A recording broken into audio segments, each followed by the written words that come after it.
Auzubillahiminash-shaytanir-rajeem. Bismillahir-rahmanir-rahim. Ladies and gentlemen, Assalamu alaikum.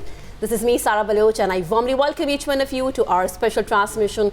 We call it Josh Jagade, presented by Pepsi and Clearman, powered by Glow and Lovely. जनाब आज एक बड़ा दिन अगर हम बात करें T20 वर्ल्ड कप की हिस्ट्री की, New Zealand versus south Africa. The news is that New Zealand has won the semi-final match and that too by 9 wickets. हम जब बात करते हैं, एक स्ट्रीक थी साउथ अफ्रीका की और आज वो स्ट्रीक टूट चुकी है.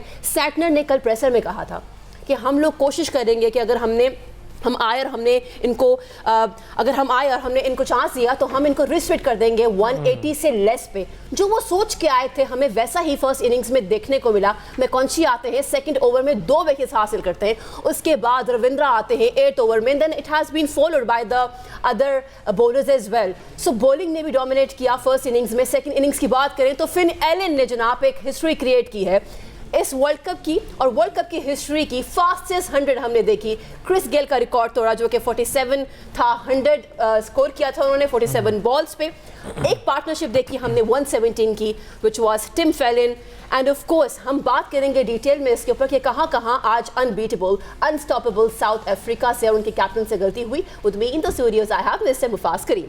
बिल्कुल जी, बहुत बड़ा मैच था और जो टैग लगाया था चौकर्स का इन पर ही सूट करता है साउथ अफ्रीका पर. अगर आज स्टैट्स की बात करें तो न्यूजीलैंड ने पहले बैटिंग करते हुए उन्हें 170 रन्स का टारगेट दिया. एडन मार्करम 18 रन्स पर आउट हुए तो सारा ऐसे लग रहा था कि कम से कम 110 या 120 बनाएंगे. लेकिन मार्को जैनसन की तारीफ बनती है. उन्होंने जिस अंदाज से 55 रन्स बनाए अपनी टीम को कुछ उन्होंने सहारा दिया. और अगर हम न्यूजीलैंड की बात करें, जैसे आपने कहा, फिन एलन ने ज़बरदस्त सेंचुरी बनाई और वो भी 300 के स्ट्राइक रेट से. सारा आप इमेजिन करें, या फिर इसको हम कह सकते हैं कंडीशंस का उन्होंने अच्छे से फ़ायदा उठाया, या फिर यही मॉडर्न डे क्रिकेट है जिसकी हम बात करते हैं. बिल्कुल. With us in the studios we have Pakistan former test skippers, commentators and analyst. हम बात कर रहे हैं आमिर सहेल की एंड सलमान बट. अस्सलाम वालेकुम. वालेकुम good evening gentleman. Good evening. हम अगर आज के मैच की बात करें, आमिर मुझे याद है आपने कल कहा कि अगर ये सोच के आएगी कोई भी टीम बैटिंग करते हुए कि 200 प्लस करने हैं तो वो कोलैप्स कर जाएगी. And as you said it happened. क्या कहेंगे जी? देखिए, आज थोड़ा सा मैं हैरान हुआ कि साउथ अफ्रीका जितना एक्सपीरियंस है और जिस तरह की क्रिकेट खेलते आ रहे हैं, तो जैसे वो आए तो उनका इंटेंट यही लग रहा था कि इन्होंने सोच लिया कि 225 के करीब अगर हम करेंगे तो बचेंगे, वरना मैच जो है वो ऑस की वजह से इनको मुश्किल आएगी. ऑस बिल्कुल पड़ी. वो जब ये बैटिंग भी कर रहे थे उस वक्त भी ऑस पड़ रही थी. और जो हमने लास्ट में जो रिसर्जेंस देखी मार्को जैनसन और स्टब्स की जो पार्टनरशिप थी, उनको असिस्ट किया जो ऑस पड़ी हुई थी. बट सारी डैमेज डन हो गई वहाँ पे जहाँ पे इन्होंने 5 विकेटें 77 के ऊपर लूज कर दी. और आप ये देखें कि सारे बैट्समैन हिटे मारते हुए आउट हुए हैं. अगर आप बात करें, जब इंडिया के खिलाफ इनके 3 आउट थे 25 के करीब, इनके 3 आउट थे. और आके मिलर ने और इनके साथ ब्राविस ने जो बैटिंग की, बड़ी टेक्निकल बैटिंग की. लेकिन आज जिस तरह की इन्होंने बैटिंग की है, जिस तरह शॉटें मारी हैं, उस इनिंग्स या दूसरे मैचेस की बात करें तो टेक्निकल खेल रहे थे. आज समझ नहीं आ रही थी कि ये उठा के मारे जा रहे हैं. मैं नहीं समझता कि इनके ऊपर प्रेशर होगा. आई थिंक आप ये कह सकते हैं they had a really bad day. और फिर हमने ये भी बात की कि दोनों ओपनर्स जो न्यूजीलैंड के हैं वो अगर आते हैं और उनको इनकरेज किया जाए कि इस मैच में वो अपनी नेचुरल गेम खेलें. अगर वो नेचुरल गेम खेलते हैं, ऊपर से इनको क्विक फायर 50 की पार्टनरशिप मिलती है, तो मैच जो है ये अपनी टीम के हक में टर्न करेंगे. That was spoken about batting first. लेकिन जो इन्होंने किया है batting second, it was incredible. जिस तरह उन्होंने मारा, दे वर लकी, इसमें कोई शक नहीं है. लेकिन इसमें आप कहेंगे लक फेवर्स द ब्रेव. इन्होंने आड़ी अच्छी शॉटें मारी ज़रूर, लेकिन कैच भी ड्रॉप हुए. उसके बाद थर्ड मैन के ऊपर गेंद फ्लाई करता रहा कंसिस्टेंटली नए गेंद के ऊपर. So I think it was New Zealand's lucky day, let's put it that way. लेकिन दे प्लेड गुड क्रिकेट. उनके कप्तान की जो चॉइसेस थी वाइल बॉलिंग एक्सेप्शनल. और जिस बॉलर को भी उन्होंने बॉल करवाए, there was a certain plan और फील्ड प्लेसिंग अकॉर्डिंगली थी. और आप देखें, जब 2 आउट किए हुए थे, जब रविंद्रा को इन्होंने बॉल दिया, he was looking to buy wickets. Runs नहीं हो रहे थे. ही इंट्रोड्यूस्ड हिम कि आओ ये साउथ अफ्रीकन इनके खिलाफ जाएंगे. उसने गैम्बल किया एंड इट पेड ऑफ. उसने जो भी आज डिसीजंस किए वो ज़बरदस्त किस्म के हुए. और वो बैकफायर नहीं किए। सलमान भाई, टिम साइफर्ट के 2 कैचेस ड्रॉप हुए हैं पावर प्ले में, और एक महाराज ने किया और एक क्विंटन डिकॉक ने, तो आपको लगता है कि अगर एक विकेट इनको अर्ली मिल जाती शायद रिजल्ट चेंज हो सकता था? देखिए, ये ऐसा मैच है कि जो विकेट लिए बगैर तो जीता जा नहीं सकता था, तो विकेट के साथ ही इन्होंने जान पकड़नी थी, या कह लीजिए कि मैच में जो एक इंटेंसिटी रहती है, इंटरेस्ट रहता है, वो विकेट के साथ रहता है। लेकिन अगर आप पावर प्ले में 80+ कंसीड कर लें और विकेट भी कोई ना हो, तो then shoulders drop, heads drop, क्योंकि उसके बाद तो रन बॉल मैच आ गया था। तो फिर वहाँ से अगर न्यूजीलैंड आउट होती तो वो मतलब मिरेकल ऑफ मिरेकल्स होता, वो ऐसा कोई चांस नहीं लग रहा था। बट द पॉइंट इज के सारी कहानी वहाँ से, वो तो एंड गेम है, शुरू ये होती है कि ये पहले 5 बैट्समैन किसी को बॉलर ने आउट नहीं किया। डिकॉक के बाद रिकल्टन, मैं समझता हूँ वो थोड़े अनलकी रहे, वो बड़ा ही गंदा गेंद था, टॉप एज होकर शॉर्ट थर्ड मैन के पास। लेकिन क्विंटन डिकॉक, ब्रेविस, मिलर और मार्करम, बैड शॉट्स। मतलब एक होता है, देखें कई लोग अब जब बड़ी हिट मारते हैं ना, तो यू एम अ गैप, ताकि अगर वो ना भी पूरी कनेक्शन अच्छी ना हो तो फील्डर को थोड़ी मेहनत करनी पड़े, या वो चौका हो जाए, छक्का नहीं होता। इन्होंने हिट सीधे फील्डर्स की तरफ मारे हैं। एंड इवन डेविड मिलर ने भी, और डेविड मिलर ने जब हिट मारी है उस ओवर में वो 10-11 रन बना चुका था, और जरूरत नहीं थी। आप देखिए, जब डेविड मिलर की विकेट गिरती है तो ये 77 रन पे पहुंच गए हुए थे, और अभी आखिर में इनको पता था कि बॉश तक बैटिंग है, मतलब इन डेप्थ बैटिंग है, और मार्को येंसन ने जो किया वो मतलब ये पहली दफ़ा नहीं है, उसने बड़ी दफ़ा इनको ऐसे बेल आउट किया है ऐसी सिचुएशन से। So I think they went a little too early into the act, और मसला यही है कि वो जहन में 200+ फंसा हुआ था, और जब वो 200+ फंसा रहता है तो फिर एग्रीगेट नीचे आ जाता है गलतियों की वजह से। और अगर ये 175 को टारगेट करते, फिर हो सकता है 210, 15, 20 पे पहुंच भी जाते। Unfortunately not to be. Credit New Zealand ने, लाइन लेंथ बेहतर थी, फील्ड प्लेसिंग बहुत अच्छी थी कंपैरेटिवली। अगर साउथ अफ्रीका की हम नए बॉल पे देखें कि आपके out and out fast bowler हैं, आप थर्ड मैन क्यों दायरे में रखा? कम से कम 4 एज 1 बाउंस चौके हुए हैं थर्ड मैन, और उन्होंने तो दोनों ने हिट मारनी है, वो तो दोनों स्लैशी प्लेयर्स हैं, तो एज तो जाता ही थर्ड मैन के हाथ में यहाँ पे। तो वो भी मुझे समझ नहीं लगी कि ये थर्ड मैन इन्होंने दायरे के अंदर क्यों रख के बॉलिंग कर रहे हैं। बॉलिंग फास्ट बॉलर कर रहे हैं, कर तेज बॉलिंग रहे हैं, स्लोअर वन भी नहीं मार रहे, और ड्यू है तो बॉल स्किट करेगा, और फील्ड प्लेसिंग भी अच्छी नहीं थी। बट साहब, आज एक जो न्यूजीलैंड के फास्ट बॉलर्स की जो अच्छी चीज़ थी, आज उन्होंने एक रशियन के साथ बॉलिंग की, उन्होंने बाउंसर भी मारे। साउथ अफ्रीकन लग रहा था गड़बड़ा गया, आज आप देखें कि कोई बाउंसर नहीं हुआ, अब मारे चले जा रहे हैं। कोई उन्होंने लेंथ जो है वो वेरी करने की कोशिश नहीं की, कोई उन्होंने एक्स्ट्रा ऑर्डिनरी चीज़ करने की कोशिश नहीं की कि जहाँ पे बैट्समैन को थोड़ा सा बावर कराते कि भाई ये सर पे भी लग सकता है और कुछ भी हो सकता है। वेयर एज आज हेनरी ने, लुकी फर्गसन ने, इवन नीशम ने गेंद जो है वो पीछे मारने की कोशिश की है। ठीक है, उनको रन्स हुए, जो हमने बात की थी कि he is not a good enough allrounder. ठीक है, उन्होंने बड़ी विकेट ली, लेकिन रन्स भी उनको बहुत ज़्यादा हुआ है। ही वाज अ वीक लिंक, लेकिन उन्होंने अपने वीक लिंक को कैमोफ्लेज बहुत ज़बरदस्त तरीके से किया। तो सलमान, अगर हम इसको समराइज करें, डू यू थिंक कि बस वो जो टॉस फैक्टर था वो साइकोलॉजिकली हिट कर गया एडन मार्करम को, उनकी कैप्टनसी को, उनकी पूरी टीम को? नहीं, आई वुडंट से कि टॉस कर गया। देखा उसके बाद कितनी अपॉर्चुनिटीज़ थी, सारे तो गलत शॉट मारने, तो फिर टॉस को कैसे ब्लेम करेंगे? ऑन द अदर साइड आप देखेंगे Henry just flu back today, आज वो आया है। ठीक है, प्रोबेबली आपने जो कल उसकी रिप्लेसमेंट बताई थी वो डर गया हुआ था उसने इतनी अच्छी बॉलिंग की कि मैं रिप्लेस ना हो जाऊं टीम से। तो बहरहाल I think he was fantastic. उसने राइट एरियाज़ में, राइट चैनल्स में बॉलिंग की।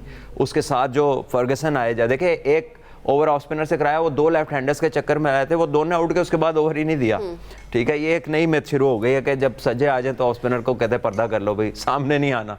तो आई थिंक वो जो भी उनका प्लान था ना, इट रियली वर्कड। कोई ऐसी चीज़ नहीं थी पिच में, बॉलिंग कोई ऐसी नहीं थी कि इतना बुरा हाल हो जाता south Africa. Just a proper bad day at the office. जब होता है ना, आप इतने मैच बिल्कुल स्ट्रांगली जीत रहे होते हैं, तो फिर इस तरह का एक आधा दिन आता है जिस दिन कुछ भी नहीं चलता आपका। और देखिए इनके जो स्पिनर्स हैं, अपार्ट फ्रॉम सेंटनर जो कप्तान है, ही इज हाईली एक्सपीरियंस्ड। उनका एक्सपीरियंस हर तरह की क्रिकेट में एक वास्ट किस्म का एक्सपीरियंस है। अब दूसरे स्पिनर्स की बात करें जो मेक शिफ्ट हैं, राचिन, और साथ में अगर आप उनके मैकॉन्ची की बात करें, ढीला गेंद कर रहे थे, फ्लाइट कर रहे थे, डर के बॉल नहीं कर रहे थे, वो विकेटों का सोच रहे थे। ढीला बॉल किया जिसमें बैट्समैन को इंटाइज किया कि बड़ी हिट मारने जाए, और उसमें चूंकि पेस नहीं थी, टाइम भी नहीं हुआ और विकेट भी इनको मिली। अगर आप अपने स्पिनर्स की बात करें तो खींच के वो जिस तरह में उन्हें डांट मारते उस तरह बॉल करते हैं। I mean it's about time कि इन प्लेयरों को देखना है, बिल्कुल देखना है। जिस तरह एक ही तरह का बॉलर है, दूसरा अगर आपकी तरह का बॉलर अगर सक्सेस मीट कर रहा है तो आइडिया लें कि किस तरह कर रहा है, अडैप्ट। हम वो तेज जैसे प्रेशर सिचुएशन आती है हम खींच के मारना शुरू कर देते हैं और वो बैट्समैन के लिए बहुत ईजी हो जाता है। आप इनके स्पिनर्स की, अब मैं इस मैच की बात नहीं कर रहा, अगर आप राचिन की बॉलिंग देखें अगेंस्ट श्रीलंका, उसके बाद वो इन्होंने एक तो और मैचेस में बॉल किए ढीले बॉल, और इस मैच में भी ढीले बॉल किए सारे स्पिनर्स ने, तो उसका बहुत ज़्यादा फ़ायदा हुआ इनकी टीम को। सलमान भाई, क्विंटन डिकॉक की बात करें, बहुत पुराने खिलाड़ी हैं और रिटायरमेंट लेकर वापस आए थे, लेकिन अब नज़र आ रहा है उनकी सिलेक्शन ने कहीं फ़ायदा नहीं पहुंचाया इस इवेंट में, ख़ास तौर पर क्रूशल मैचेस में। देखिए, मैं ये कहूँगा कि उन्होंने बहुत ही ओवर कह लें कि एक ओवर कॉन्फिडेंट कह लें या फिर ओवर अटैक किया। इतना ज़रूरत नहीं, आपने एक सीधा चौका मार लिया है, ठीक है, और आप वो भी आपने मिडॉन की तरफ ड्रैग किया, जबकि आप ऑफ स्पिनर आप उसको सामने हिट मारें, कवर की तरफ ऊपर से मारें। उसके बाद ये होता ही है कि जब आप निकल के हिट मारते हैं ना तो मोस्टली एक्सपीरियंस प्लेयर्स वेट करते हैं कि थोड़ा सा पीछे करेगा तो मैं मारूंगा। लेकिन मैकॉन्ची को एक्स्ट्रा बाउंस मिला क्योंकि वो स्लो बॉलिंग कर रहा था, और एक्स्ट्रा बाउंस की वजह से वो मिडल नहीं हुआ बॉल, वो थोड़ा ऊपर चला गया। सो आई गेस के इट्स ओके दैट बंदा एक्सपीरियंस होता है, बट देन न्यूजीलैंड के जो बॉलर्स थे उन्होंने पिच की पेस बड़ी अच्छी रीड की हुई थी। किसी ने तेज़ बॉलिंग नहीं की है, तेज़ बॉल मारे ही नहीं है, सब ने फ्लाइट्स के साथ बॉलिंग की है और वेरिएशन उनकी बड़ी ज़बरदस्त थी। और डिकॉक ऐसे ही कर रहे हैं, जब से वो वापस आए हैं पाकिस्तान टूर पे उन्होंने एक 100 किया था, लेकिन उसके बाद से आप देखें कि वो हर मैच में वो ऐसे लगता है कि जैसे ये आखिरी 2 ओवरों की बैटिंग कर रहे होते हैं। He doesn't realise being an opener कि बड़ा स्टार्ट भी कोई चीज़ होती है, तो वो is just too fast too furious, और आखिर में अपने नुकसान किया उन्होंने। अच्छा, 8 ओवर की ज़रा बात कर लेते हैं, क्योंकि सोशल मीडिया पे बड़ा एक शोर सा मच गया है उस कैच को लेके, and I would like to have your opinion also. सही, न्यूजीलैंड मैच जीत गया, लेकिन रविंद्रा का जो ओवर होता है 8 ओवर, मार्करम का कैच करते हैं डेरिल मिचेल, आपको लगा कि वो बॉल वाकई नीचे गिरी है? क्या वो आउट था? देखिए, जो एविडेंस हमने देखी उसके ऊपर वो नॉट आउट था, इसमें कोई शक नहीं है। आपको नजर आया कि बॉल जो है वो जमीन पे लगा, उंगलियां उसके नीचे नहीं थी। पता नहीं थर्ड अंपायर ने क्या सोचा। That was incredible, पर मैंने कभी ऐसा डिसीजन नहीं देखा। और पता नहीं उनको बाहर से किसी ने फोर्स किया है कि इसको आउट दो। भाई, आई मीन एनीबॉडी, अगर आप बच्चे को भी कहते हैं ना, यार जरा देखो ये आउट है कि नहीं है, वो कहता है नॉट आउट है, क्योंकि साफ बॉल जो है वो फिंगर्स में जंप किया है, और उसकी जो फिंगर्स थी वो इस तरह थी, इस तरह नहीं उसके हाथ थे, तो आपको साफ पता लगा कि स्किपर, जब आप थर्ड अंपायर के पास डिसीजन जाता है ना, the law says it has to be beyond reasonable doubt, ठीक है, उसमें कोई शक वाला एलिमेंट नहीं होना चाहिए। तो फील्डर खुद शक में था, जिसने कैच किया उसको उसने कहा है थर्ड अंपायर से चेक करें, और उसको शक है अपने कैच पे, और टीवी पे सारी दुनिया को नजर आ रहा है कि गेंद बाउंस हो रहा है, लेकिन अंपायर पता नहीं क्या देख रहे थे, उनके सामने कोई और रिप्ले चल रहा था। आई थिंक कि पिछले कुछ मैचेस में प्लेयर्स का तो पता नहीं, कुछ अंपायर्स ने जरूर चोक किया, क्योंकि आईसीसी का जो ये पैनल है बड़ा हाईली पेड पैनल होता है, लीड पैनल अंपायर्स का। वाइड्स अगर आप देखें इस क्रूशल जंक्शन पे इन्होंने वाइड्स बहुत सारे मैचेस में, फिर उसके बाद एक इन्होंने थर्ड अंपायर से नो बॉल दिलवाई, वाइड बॉल दिला दी जो नो बॉल थी, वो जो विकेट स्ट्रिप से दूसरी स्ट्रिप पे जाके बॉल गिरी है, वो नो बॉल होती है। तो I think yes there is something which is not been up to the mark when you talk about umpires. और वो लाइन वाला जो नो बॉल दिया है लुकी फर्गसन का, खैर उस गेंद के ऊपर फ्री हिट के ऊपर कोई रन्स तो बना नहीं, लेकिन वो नो बॉल नहीं था, वो किसी सूरत नो बॉल नहीं हो सकता, आपको रिप्ले पे नजर आ रहा है, और ये कॉल आई है थर्ड अंपायर की तरफ से। So I mean that was, I think for me quite strange. Salman भाई, मार्करम ने आज खुद कोई ओवर नहीं किया, महाराज से बॉलिंग करवाई और बार बार सीमर्स को दे रहे थे, जैसे येंसन एक्सपेंसिव पड़े, तो कैप्टनसी में एक फ्लॉज नजर आया जब आपको पता है अच्छा खेल रहे हैं वो फास्ट बॉलर्स को। या आप सही कह रहे हैं, एक्सपेक्ट बेहतर कर रहा था मैं उनसे वैसे, क्योंकि ये वही पैटर्न है जिस पे हम अपनी टीम पे परेशान होते हैं कि जी राइट हैंडर्स खेल रहे हैं तो ऑफ स्पिनर को गेंद ही ना दो। झलक नजर आई पाकिस्तान। हाँ, थोड़ा सा उन्होंने काफ़ी झलके नजर आई हैं, शॉटें भी कैच भी छोड़े हैं, डिसीजन मेकिंग भी थोड़ी ऐसी हुई है। सो आई गेस के they really didn't do much right today. आज कुछ भी सिवाय मार्को येंसन की बैटिंग के, सिर्फ बैटिंग के, बॉलिंग आज उनसे भी नहीं हुई। वो मेरा पहला कैच जो उनकी बॉल पे छुटा है कीपर से, उसके बाद आई थिंक वो भी पुट ऑफ हो गए थे, क्योंकि 2.5 से 3 ओवर्स में 50 रन उन्होंने कर दिए थे, 5 में 80, and then you could see their faces, और वो अब गिव अप हो चुका था कि बस अब यहाँ से वापसी नहीं है। तो जहां हम बात करें मैच के ऊपर, वहां पे एम्पायरिंग को लेके ना सिर्फ इस शो में बल्कि हर जगह बात हो रही है, एक सवालिया निशान है। Of course ICC will look into it, but फिलहाल we have to move towards a short break. Keep watching our special transmission, we call it Josh Jaga De, presented by Pepsi and Clear Men, powered by Glow and Lovely. Welcome back. You've been watching our special transmission of ICC Men's T20 World Cup 2026. We call it Josh Jagade, presented by Pepsi and Clearman, powered by Glow and Lovely. जनाब, जहां हम discuss कर रहे हैं spinners को, New Zealand की, वहाँ पे रविंद्रा की हम जब बात करते हैं, सलमान, हमने देखा ग्रुप स्टेज के अंदर, चाहे बॉलिंग की बात करें, बॉलिंग तो उनको पहले ओवर्स मिले नहीं, लेकिन जब मिले तो इतने इंपैक्टफुल साबित नहीं हुए। फिर बैटिंग में भी हमें ऑफ कलर नजर आया, लेकिन जैसे ही सुपर 8 शुरू होता है, रविंद्रा हमें वो पुराना वाला रविंद्रा नजर आता है, और जहाँ पे डू एंड डाई सिचुएशन थी वहाँ पे मैच विन भी करवाए। ये जो डेवलपमेंट है ओवर द इयर्स हमने देखे हैं, you know we have done transmission before also and you always talked about his development. ये जो मैच विनर्स बनते हैं, ये किस तरह से बनते हैं? What do we need to learn out of these nations? देखिए, टेक्निकली करेक्ट है। रविंद्रा ने 2023 के वर्ल्ड कप में बैक टू बैक मेरे हल कुछ सेंचुरियां की थी, if I am not wrong, 3 या 400 उसने वर्ल्ड कप में किए थे। So he was a big revelation as a batter, क्योंकि ये काउंटी क्रिकेट में खेलते रहे एज अ बैटर, वहाँ पर खेले हैं ये, लेकिन यहाँ ये आए थे एज एन ऑलराउंडर। उन्होंने एक साइड मैच में पाकिस्तान के खिलाफ इनको ओपन कराया था, और वहाँ पे उन्होंने 100 किया था पाकिस्तान के against, and then that was on TV.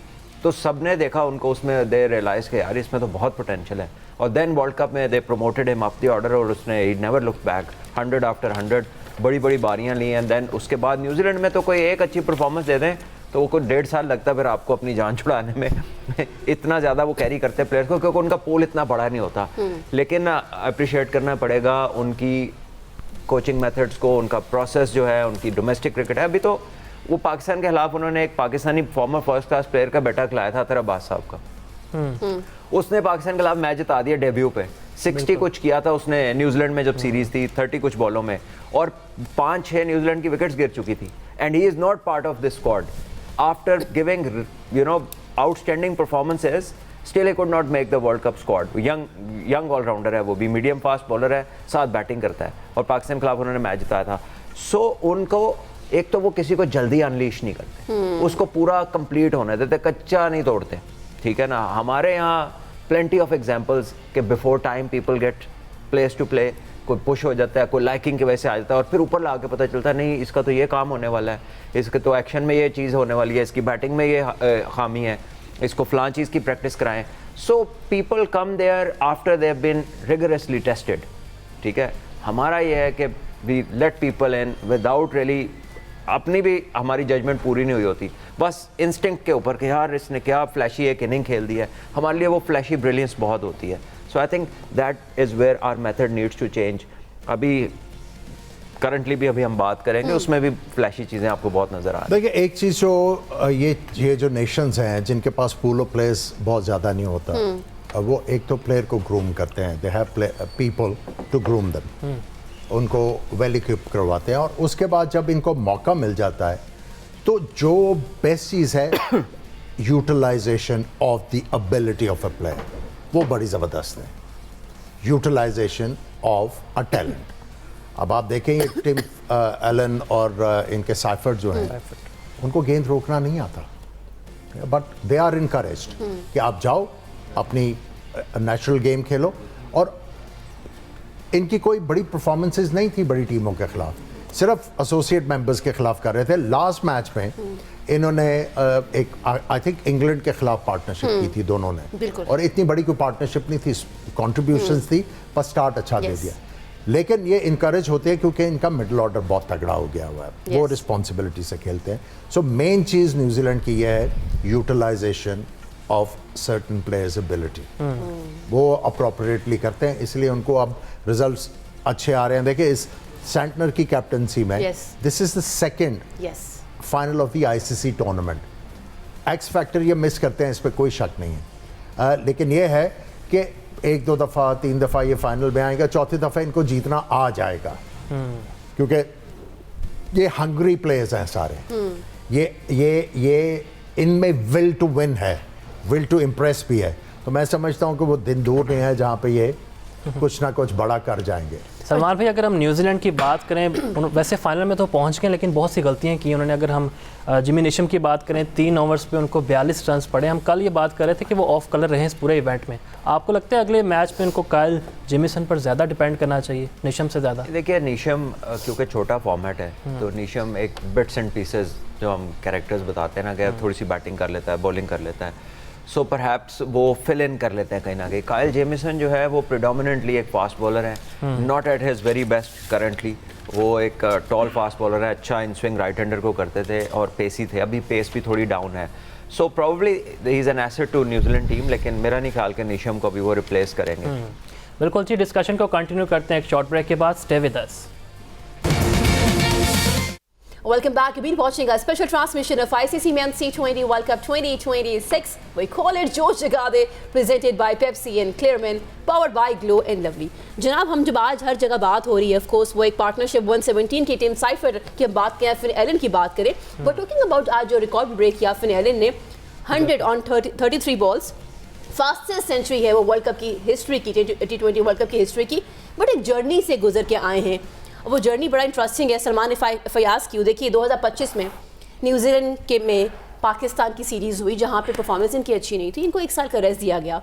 फिर जनाब भारत जाते हैं और एक मैच मिलता है इनको, और उसमें जनाब 80 का हम नॉक देखते हैं ऑन 38 बॉल्स। उसके बाद the way he is performing continuously, हम अपने हाथ जब देखते हैं, जब कोई रिहाब से वापस आता है, कोई रेस्ट करके वापस आता है, वो पहले भी जो कर रहा होता है वो उससे भी he is not really able to pull it off. Why? क्या हमारे रिहाब में मसला है, हमारे फिजियोज में मसला है, या कोचेस में मसला है? नहीं, बिल्कुल it is very much possible कि वो फुल रिकवर ही नहीं करते प्लेयर्स और पहले ही आ जाते हैं। उसका ग्रेट एग्जांपल है शाहीन अफरीदी, बिकॉज जब वो अनफिट हुए थे वर्ल्ड कप में, जब उन्हें नी का इशू हुआ था, तो before that he was bowling 140 plus, and since his return he is hardly touched where he was regularly bowling.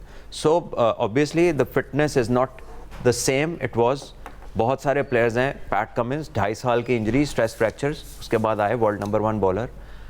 Bumrah को देखें, वापस आए, is even a better bowler. So what is with us कि ना हमारा जो मेडिकल का जो भी होता है पैनल इनके साथ, बेसिकली तो वो क्लिफ है पाकिस्तान का फिजियो जो हर वक्त प्लेयर्स के साथ होता है, इनका रिहैब कर रहा होता है। I do not know the other panel people कि कौन 5 साल से, क्योंकि इसका नाम इसलिए ले रहा हूँ कि ये बहुत अरसे से, मिकी आर्थर के टाइम से यही फिजियो है, और he is very highly paid, ठीक है। he also works for one of the franchises, I think it's Islamabad, so he is the best person। मैंने कभी नहीं देखा उन्हें किसी बात का पब्लिकली जवाब देते हुए, लेकिन हमारा, आपकी बात बिल्कुल ठीक है, कोई भी प्लेयर जिसने जाके किसी इंजरी से वापसी की है वो अपनी 100% पे नज़र नहीं आया। Aamir, when you have been in the system also, have you seen somebody जो कि रेस्ट पे गया हो और बेहतरीन रिहैब हुआ हो आपके एरिया में, जो आपको लगता हो कि अब मिसिंग है? काफ़ी केसेस थे, आसिफ था, इवन शुएब अख्तर था, और काफ़ी लोग थे। देखिए, बात यह है कि आपको डायग्नोज सही करना है। डायग्नोज जब सही होगा तो फिर ट्रीटमेंट भी प्रॉपर होगी। अब आपने जो ये रिहैब वाला लफ्ज़ इस्तेमाल किया है, तो मैं ये कहना चाह रहा हूँ कि ये रिहैब में जाते हैं किसी एडिक्शन की वजह से, addiction of making mistakes and all that. So basically एक तो फिजियो ने कर दिया, और उसके साथ साथ ये साथ में अगर आप रिहैब की बात कर रहे हो तो उसमें कोचेस भी शामिल होते हैं, दोनों मिलके जो है ये काम करते हैं, क्योंकि फिजियो ने तो आपको जो है वो फिट करना है, लेकिन जो टेक्निकल आस्पेक्ट है उसके ऊपर तो कोचेस ही नज़र रखेंगे ना, कि ओके ये पहले आया था तो ये कर रहा था, यू वॉच द वीडियोस, ये वो, इस वक्त क्या फ़र्क पड़ा है उनके एक्शन में या दूसरी चीज़ों में, जिसकी वजह से ये पेस नहीं आ रही, जिसकी वजह से इनका स्विंग जो है वो रुक गया है। What are the reasons? वो जब डिटर्मिन होती हैं तो फिर दोनों जब मिलके काम करते हैं तो उसका रिजल्ट जो है वो बेहतर आता है, कोऑर्डिनेशन हो। लेकिन मे बी फिजियो ने अपना काम जो है वो पूरा कर दिया हो, लेकिन जो टेक्निकल एस्पेक्ट है वो नहीं हुआ। मे बी टेक्निकल आस्पेक्ट जो है वो अच्छा हो गया हो, लेकिन फिटनेस उनकी वो वाली नहीं है कि वो जो उनकी बॉलिंग में वेनम था वो मिसिंग है। देखिए आमिर भाई, आपको याद होगा कि जब वसीम भाई स्टार्टेड प्लेइंग फॉर पाकिस्तान बहुत लीन थे, सेम वाज आकिब भाई, सेम वाज वकार भाई, लेकिन as they progressed early 20s, mid 20s, 30s, they grew stronger. अगर आप ग्लेन मैग्रा को देखें, अगर आप लसित मलिंगा को देखें, और ये जो अभी स्टार्क खेल रहे हैं, ये भी जब आए थे बड़े लीन थे। अंडर 19 के बाद जब ऑस्ट्रेलिया के लिए first appearance, very lean, but they've grown stronger. अगर हम सिर्फ अपना एक बॉलर शाहीन का एग्जांपल लें, he is the way he came, there is no change, ठीक है। So this is something that those people who work with him, they need to tell कि इधर कोई उसको इशू है that he can't get into that sort of physique जो कि लोग यूजुअली ट्रांसफॉर्म होते हैं जैसे जैसे करियर बढ़ता है, उन पर लोड पड़ता है, वो ट्रेनिंग करते हैं and they start to look a bit different, वो इम्यून हो जाते हैं उस चीज़ के साथ। लेकिन यहाँ पर हमें वो विजिबिलिटी में वो चीज़ नज़र नहीं आती। So I think the better people to ask would be those who are taking care of him while he was in the rehab. देखिए इसमें एक और चीज़ मैं ऐड करना चाहता हूँ। देखें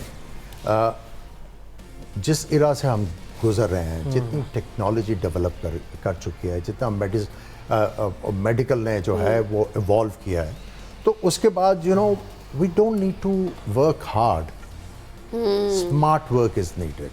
स्मार्ट वर्क जो आपको लेंड करेगा मुख्तलिफ चीज़ें जो आपकी परफॉर्मेंस को इन्हांस करेंगी। सो इंस्टेड ऑफ वो हार्ड वर्क, अगर स्मार्ट वर्क की तरफ हम लोग आ जाएं तो दैल बी बेनिफिशियल। सलमान भाई, अगर हम दीगर टीमों की बात करें, कंटिन्यूसली वो परफॉर्म भी करते हैं लेकिन अनफिट नहीं होते। अब हमारे सामने मिसाल मौजूद है फ़खर जमान की। ज़्यादा मैचेस में वो बेंच पर बैठे रहे हैं, लेकिन अब वो भी हैमस्ट्रिंग का शिकार हो गए और ओडीआई सीरीज़ में उनको शामिल नहीं किया गया। तो आपके दौर में कोई ऐसा फिटनेस टेस्ट होता था जिसको पास करके आ सकते थे टीम में, लेकिन अब वो नज़र नहीं आता हमें बिल्कुल। देखिए फिटनेस टेस्ट तो अभी भी है। हमारे टाइम पे ब्लीप टेस्ट होता था, उसके बाद यो टेस्ट आ गया, फिर यो टेस्ट निकला, फिर 2 किलोमीटर्स आ गया 8 मिनट्स में, उसके साथ कुछ एक बेंच टेस्ट है, बेंच प्रेस का टेस्ट है, एक पुल अप्स का टेस्ट है, पुश अप्स का टेस्ट है, सिट अप्स का टेस्ट है, उसके साथ स्क्वाट्स का एक टेस्ट है जो कि जनरली दुनिया में टेस्ट किए जाते हैं। स्ट्रेंथ टेस्ट होते हैं, एंड्योरेंस का टेस्ट होता है, एजिलिटी का टेस्ट होता है, उसमें ब्रॉड जंप होती है, हाई जंप होती है, वेरियस चीज़ें, आपकी 40 मीटर की एक स्प्रिंट होती है टेस्ट के अंदर, शटल्स होती हैं आपकी। सो टेस्टिंग तो पूरी है। बात ये नहीं है कि आप सिर्फ टेस्ट क्लियर कर लें तो यू आर गुड इनफ। बात है कि जब आप पे प्रॉपर स्ट्रेस पड़ता है along the line, so how you maintain your best in the ground, that is what matters. तो वहाँ पर हम लोग मार खा रहे हैं। और फ़खर देखें, मैंने आपको बताया उसका कोई हार्मोनल इशू था, he grew very lean a year and half before. Champions trophy से पहले एक दफ़ा मेरे पास इंस्टीट्यूट आए थे, ही वॉज रिकवरिंग, तो वो बिल्कुल पतले हो गए थे because of that issue. Then he recovered. मैंने उस दिन भी कहा था कि is into his mid 30s से ऊपर चला गया वो, उसके पास कोई बहुत क्रिकेटिंग आगे करियर नहीं पड़ा, तो उसे हमने स्मार्टली यूज़ करना है, जो अभी बात की है कि आप प्लेयर्स को देखें ना। बांग्लादेश के खिलाफ भी आपका प्रीमियर बॉलर खेल रहा है, आपका प्रीमियर बैट्समैन जिम्बाब्वे के खिलाफ भी खेल रहा है। सो वर्कलोड मैनेजमेंट, जो हम बज़वर्ड तो इनके मुंह से सुनते हैं, बज़वर्ड इसलिए कह रहा हूँ क्योंकि ये कहते ज़रूर हैं लेकिन इनको मेथड नहीं आता कि वो अप्लाई कैसे करना है, कि स्मार्टली प्लेयर को मैनेज कैसे करना है। कुछ प्लेयर्स होते हैं, they are like weekend cars, आप उन्हें स्पेशल ओकेजन पे चलाते हैं, नॉट एवरीवेयर, ठीक है। हमारा तो बिल्कुल हर बंदे ही टोयोटा करोला कच्चे में उतार दें, झाड़ियों में कर ले जाए उसको, गाड़ी को जो मर्जी कर ले। तो मिस यूज़ भी है प्लेयर की कहीं ना कहीं, और हमें नज़र आती है अपने प्लेयर्स के साथ। वो देखिए जहाँ पे मैच खेल रहे थे पहले वो गेट्स ह्यूमिड, और फिर जब इतने प्रेशर में जब आपको फाइनली जो नंबर आपका प्रेफर्ड है वहाँ पे आपको बारी मिले, तो आपके ऊपर प्रेशर होता है कि मैंने परफॉर्म करना है। परफॉर्म उन्होंने एक्स्ट्रा ऑर्डिनरी किया, लेकिन जब आपके ऊपर प्रेशर होता है, अगर आपको पसीना थोड़ा आता है प्रेशर में, उस गर्मी में आपको पसीना ज़्यादा आता है जब आपके ऊपर प्रेशर ज़्यादा हो, और उसमें फिर जब आप डिहाइड्रेट होते हैं तो फिर वो भी होगा। और ये मैं इसीलिए तमहीद बांधी है। I'll come back to that point which has been made in this show time and again consistently। जब लंबी क्रिकेट खेली हो ना, जब आपने 1.5 दिन बैटिंग की हो, तो फिर ये वाले फर्स्ट क्लास में तो फिर ये वाले प्रॉब्लम नहीं होते। आगे Welcome back. You've been watching our special transmission. We call it Josh Jagade, presented by Pepsi and Clearman, powered by Glow and Lovely. हम जब बात करते हैं साउथ अफ्रीका के पूरे सफ़र की, कितना हाई नोट से उनका आगाज़ हुआ, उम्मीद नहीं थी कि इस तरह से वो अपना एंड कर सकते हैं, बिकॉज एवरीबडी वाज एक्सपेक्टिंग कि साउथ अफ्रीका आएगा, वो डोमिनेट करेगा. बट आमिर, अगर मैं आपसे पूछूं, अब उनके players they must be really hurt, including the captain also, because देखिए उनकी 92 की एक विनिंग रेशो था. वर्ल्ड कप का लास्ट फाइनल भी खेला उन्होंने, लेकिन जिस तरीके से एक ऑर्डिनरी मैच खेला, what do you think players की क्या कंडीशन होगी, talking about Aiden Markram also? देखिए, आपने सफ़र की बात की, इस मैच में दे सफ़र्ड, और ये सफरिंग जो है वो काफ़ी जो वो उनको स्टिंग करेगी, क्योंकि ये टीम जो है इसको सारे जो फाइनल में देख रहे थे और सारे ये सोच रहे थे कि ये टीम जो है हरानी बहुत मुश्किल होगी. But because of their wrong thinking और wrong approach to the game, एक बहुत बड़ा मौका उन्होंने एक दफ़ा फिर फाइनल में जाने का गंवाया. और लेकिन आपको on the other hand New Zealand को जितना आप अप्रिशिएट करो, I am not talking about Allen और ये वो, जब इन्होंने 169 के ऊपर साउथ अफ्रीका जैसी टीम को इस पिच के ऊपर रिस्ट्रिक्ट कर लिया, उसके बाद अगर वो ये दोनों ओपनर्स ना भी करते तो ये ओवर द लाइन चले जाते आराम से, क्योंकि ड्यू भी पड़ रही थी. इतना ज़्यादा हमने गेंद को स्विंग होते भी नहीं देखा. Spinners were struggling as well.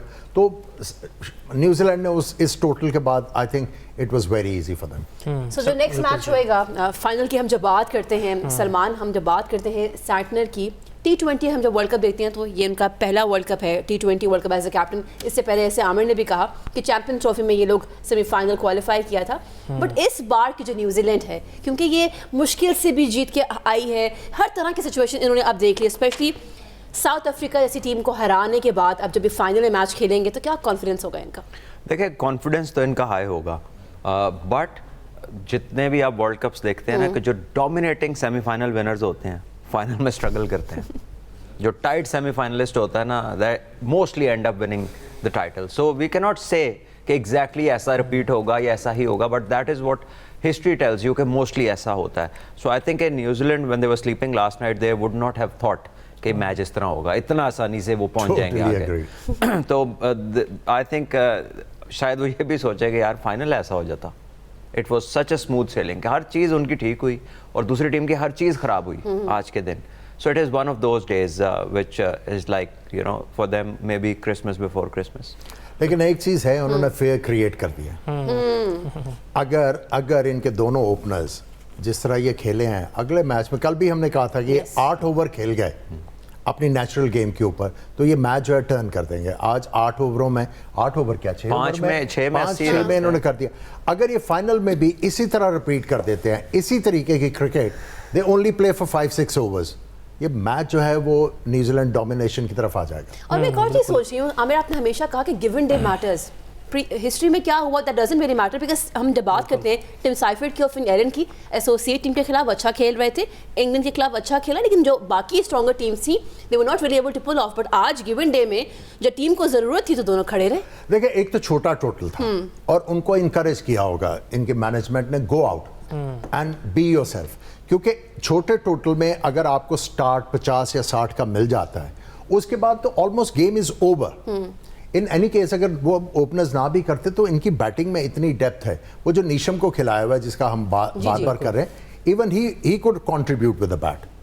So basically मैं फिर वही कहूँगा कि अगर ये दोनों ओपनर्स जो हैं फाइनल में आके तो 5 ओवर में कुछ करते हैं, they can hurt the opposition. Salman भाई, अगर हम जैक कैलिस की बात करें, शॉन पॉलक, आपने भी उनके साथ काफ़ी क्रिकेट खेली होगी, तो आज के जो नए लड़के हैं, ब्रेविस की हम बात करें, रिकल्टन की, आपको लगता है कोई झलक नज़र आती है इनमें, कहीं माजी में या कोई फ्यूचर में ये स्टार्स बन सकते हैं जाके? देखिए,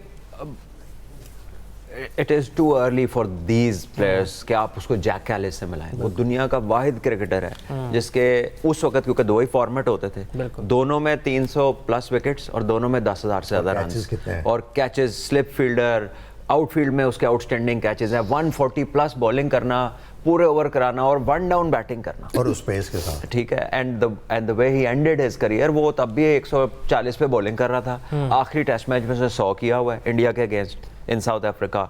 सो ही वाज, यू नो, अगर दुनिया में किसी 2-3 ऑलराउंडर्स की क्रिकेट में बात हो ना, कि जब से क्रिकेट शुरू हुई है तो उसका जो नाम है it is right up there. So उसके साथ किसी भी नए आने वाले यंगस्टर को मिलाना, और स्पेशली जो प्लेयर क्वालिटी उस वक्त थी ना, that was bound to be excellent because conditions, आपका टेस्ट बड़ा मुश्किल था।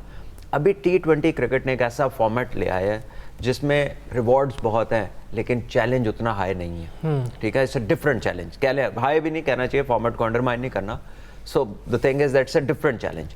तो प्लेयर्स की जो टेक्निकल डेवलपमेंट है या थॉट प्रोसेस है ना, वो तब्दील हो गया इस फॉर्मेट की वजह से। वो वनडे को भी अब एक हायर पेस पे खेला जाता है। फिर रूल्स ने भी शिफ्ट किया, 5 बंदे दायरे के अंदर रहते हैं, 3 पावर प्ले हो गए हैं, नो बॉल की फ्री हिट आ गई है, ठीक है। पहले बिल्कुल चीज़ें डिफरेंट थी, 1 बॉल लगता था, 2 बॉल के लगने से बॉल इतना पुराना नहीं होता, इतना ज़्यादा रिवर्स नहीं होता, मैक्सिमम 25 ओवर पुराना बॉल होता। बैट्समैन को लातादाद एडवांटेजेस हैं अब, पहले जो नहीं हुआ करते थे। आमिर भाई, जैसे T20 क्रिकेट की हम बात करें, आपको पता है T10 क्रिकेट भी खेली जाती है, तो आपको ये लगता है कि ज़्यादा अट्रैक्ट कर रही हैं ऐसी गेम्स, शॉर्ट फॉर्मेट, छक्के चौके ज़्यादा लगते हैं, इसलिए लोगों का रुझान ज़्यादा तरफ जा रहा है? इट्स अ गिमिक यार, इट्स अ गिमिक। देखो आप कितना शॉट करोगे, टी टॉस, इवेंचुअली टॉस पे आओगे, टॉस खत्म। हमें देखो जो ब्यूटी ऑफ द गेम है ना, बिल्कुल उसको ख़त्म नहीं होना चाहिए एज इट इज़। T20 को आप ये कह सकते हैं इस वक्त कि ये ब्रेड अर्नर है क्रिकेट का, और ये बड़ा अच्छा टूल है कि यंगस्टर्स को आप अट्रैक्ट करते हो और जिनको इस गेम के बारे में नहीं पता उनको आप कनेक्ट करते हो। लेकिन अगर आप ये कहोगे कि टेस्ट मैच और ODI क्रिकेट जो है वो रिडंडेंट हो जाएगी, मेरा नहीं ख्याल। ये जिस तरह खेली जा रही है इसको इसी तरह रखना चाहिए, इससे अब कम क्या करोगे यार। बिल्कुल, आई मीन वो डेट्रीमेंटल होगा क्रिकेट के लिए। तो हम जब बात करते हैं जनाब वर्ल्ड टेस्ट चैंपियनशिप तो जीत ली साउथ अफ्रीका ने ऑस्ट्रेलिया से, लेकिन ये जो इनका वर्ल्ड कप का एंड हुआ है सलमान, हर चीज़ सही थी, बस आज का मैच जो है वो इनको जो है ना वो क्या कहना चाहिए, वो इनकी सफरिंग बन गया। लेकिन पॉजिटिव क्या लेके जा रहे हैं अभी इस वर्ल्ड कप से? क्योंकि फिर अगेन चोकर्स का word, the best thing would be to forget this game. If you are a member of this team, you rather tell others to forget it, because ये इससे बहुत अच्छी टीम है, ठीक है, इन्होंने बहुत अच्छी क्रिकेट खेली है और क्रिकेट नॉन स्टॉप है। साल बाद 50 ओवर का वर्ल्ड कप है, ये सारे लड़के उसमें भी तकरीबन होंगे इनके, so you can't carry this, ठीक है ना। ये जो ट्रॉमेटिक डिफीट्स होती हैं ना, जिसमें आपका बिल्कुल ही कुछ नहीं चला होता, you rather forget them, because ये day in day out if you over analyse you complicate things. अब आपने गलती ही अपनी से आउट हुए हैं तो बैट्समैन को क्या सजा देंगे आप? ये वही प्रोफेशनल है जिन्होंने 7 मैच स्ट्रेट जीते हुए हैं। So I think it's better to forget a bad day at the office and move on. लेकिन एक चीज़ इनको याद रखनी है, फॉरगेट तो करना है क्योंकि you have to get it out of your system, लेकिन बैट्समैनों ने सोचना है कि 2 वर्ल्ड कप जो हैं वो बैट्समैनों की गलती की वजह से हारे। सो आप वेस्ट इंडीज़ में जो वर्ल्ड कप का फाइनल ये खेले, बैटर्स की वजह से जीता हुआ मैच, गलतियां की। आज के मैच में भी इररिस्पॉन्सिबल बैटिंग थी। This thing they have to keep remembering कि भाई बैट्समैनों ने ज़्यादा प्रेशर लेना अपने ऊपर और बड़े मैच में आके अपनी गेम को रेस करना है। So, जनाब सारी बात जो है वो आ गई है साउथ अफ्रीका के बैट्समैन पे, and of course this is something that they need to work on for the rest of the tournaments. This is me Sara Baloch signing out. Thank you so much for being here on the show. Thank you Mafaz. कल मुलाकात करते हैं because कल है India versus England match, ये होगा Wankhede stadium में। आपसे मुलाकात करते हैं, जाते जाते मिलते कहेंगे पाकिस्तान जिंदाबाद।